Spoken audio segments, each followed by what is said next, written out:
हरिओम नमस्ते जी। बड़े सारे खाटू श्याम जी के भक्त हैं जो मेरे से नाराज चल रहे हैं। हालांकि ऐसा भी नहीं है कि मैंने कुछ ऐसा कह दिया हो जो कि गलत हो या अपमानित करने वाला हो। ठीक है, मैं पूरी बात आपको समझा देता हूं और फिर मैं ये भी बता देता हूं कि दरअसल क्या हमारे पास इस चीज का उपाय है। ठीक है, तो होता यह है कि कुछ समय पहले, आज से लगभग महीना डेढ़ महीना पहले शायद, मैं एक वीडियो डालता हूं जिसमें कि एक पॉडकास्ट में एक पंडित जी बता रहे होते हैं कि खाटू श्याम जी जो हैं, इनका कोई बहुत पुराना उल्लेख नहीं है। मैं इसके ऊपर ही वीडियो बनाता हूं और मैं बताता हूं कि हाँ, ये पंडित जी सही कह रहे हैं। ठीक है, अब आप में से भी कुछ लोग भक्त होंगे तो आपको भी लगेगा कि पता नहीं मैं कोई अपमान कर रहा हूं, लेकिन ऐसी बात है नहीं। मैं बस आपसे एक प्रश्न पूछूंगा, फिर मैं वीडियो प्रॉपरली आपको बता दूंगा इस वीडियो में कि क्या मैं कहना चाहता हूं और क्या इसका अर्थ है। हम अपना इतिहास कहां से जाने?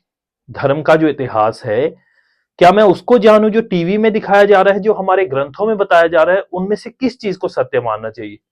दुख करने वाली बात पता है क्या है? कि आज ज्यादातर हिंदू कहते हैं कि नहीं, जो हमें टीवी में दिखाया जा रहा है वो सही है और हमारे ग्रंथों में जो बातें लिखी हैं वो गलत है। तो खाटू श्याम जी के लोग यही कारण से मेरे से झगड़ा करना चाहते हैं। उनका ये कहना है कि आपने क्यों ये बात कही कि खाटू श्याम जी का या बर्बरीक जी का महाभारत में कोई उल्लेख नहीं मिलता। अब बात यह है कि यदि उनका उल्लेख नहीं मिलता है महाभारत में, तो क्या मैं कोई नई महाभारत रच डालूं फिर? या मैं कोई किसी को कुछ पैसे दे करके उसको बोलूं कि नहीं भाई, तू एक और महाभारत लिख डाल? हमारी जो महाभारत है, मूल महाभारत है, जो वेद व्यास जी द्वारा रचित है, हमारा ओरिजिनल ग्रंथ है, वहां पर किसी भी ऐसे कैरेक्टर का जिक्र नहीं मिलता है, पात्र का जिक्र नहीं मिलता है जो कि बर्बरीक नाम से था।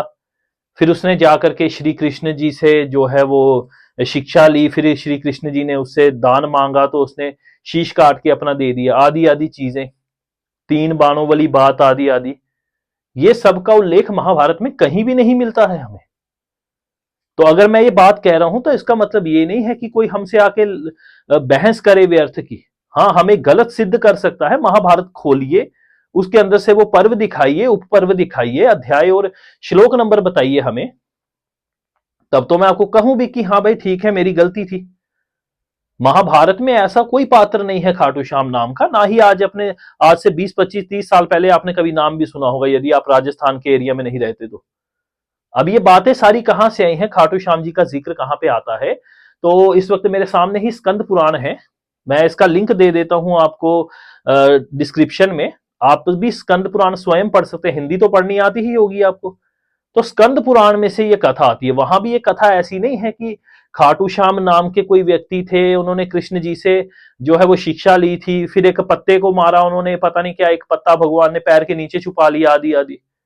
उसमें वो कोई शीश के दानी नहीं है, उन्होंने दान नहीं दिया था शीश। भगवान श्री कृष्ण ने क्रोध में आकर उनका सर काट लिया था बर्बरी का, क्योंकि वह अपनी बढ़ाई दिखा रहे थे पांडवों के सामने। भगवान श्री कृष्ण को उन पे क्रोध आ जाता है और वो एक ही वार में सुदर्शन चक्र से उनका गला काट गिराते हैं। और फिर बाद में वह कहता है कि आप मेरे ऊपर दया करिए और मेरे को ये देखना है, युद्ध देखना है। फिर उनको पहाड़ के ऊपर उनका शीश रख दिया जाता है। तो सबसे पहले तो शीश के दानी होने की बात बिल्कुल मिथ्या है। महाभारत में तो है ही नहीं कहीं उल्लेख। स्कंद पुराण भी बहुत बाद में लिखा गया है, 12वीं 13वीं शताब्दी में लिखा गया है, इसमें आया है उल्लेख। महाभारत से इनका कोई लेना देना नहीं है। अब उसमें भी वो कोई ना शीश के दानी है, ना कोई तीन बाण वाली बात। कहां से तीन वाली कोई बात ही नहीं है, बाण वाली। वह एक बाण छोड़ते हैं, उनसे सभी को चिन्हित कर देते हैं, योद्धाओं को। और पत्तों वाली बात कहां से आ गई है? हालांकि लोग अफवाहें फैलाते हैं कि वहां पे गए थे, हमने देखा था पत्तों में छेद थे। तो पत्तों में छेद थे तो भाई इससे क्या प्रमाणित हो जाता है? और जब मैं लोगों को पूछता हूं राजस्थान के, तो वो बताते हैं कोई पत्तों में छेद नहीं है। बहुत सारे पत्तों में छेद होते ही हैं मौसम के अनुसार। तो ये सब बातें हैं। वहां पर वह एक तीर मारते हैं, उससे सिंदूर सा अंकित कर देते हैं सभी योद्धाओं के ऊपर और कहते हैं कि दूसरा बाण मैं छोड़ूंगा तो ये सब मारे जाएंगे। तीन बाण वाली कथा, शीश के दानी वाली बातें, ये सब कुछ गलत है। तो खाटू श्याम जी का यदि इतिहास या फिर जिक्र जो हमारे ग्रंथों में है, हम आपको वही पढ़ा रहे भाई। इसलिए मैं हमेशा कहता हूं कि यदि आपको चर्चा करनी है ना, तो शास्त्र पर आधारित चर्चा करिए। ये क्या बात है कि मेरे वहां पर जाकर के जो वो है कुछ पूरी हो गई थी, अरदास पूरी हो गई, मेरी मनोकामना पूरी हो गई। भाई वो हाजी अली पे भी हो रही है लोगों के। हमारी गली में एक नीचे जाकर के थोड़ा ढलान पे एक पीर बाबा है गली में, वहां पर भी जाके लोगों की मनोकामनाएं पूर्ण हो रही हैं।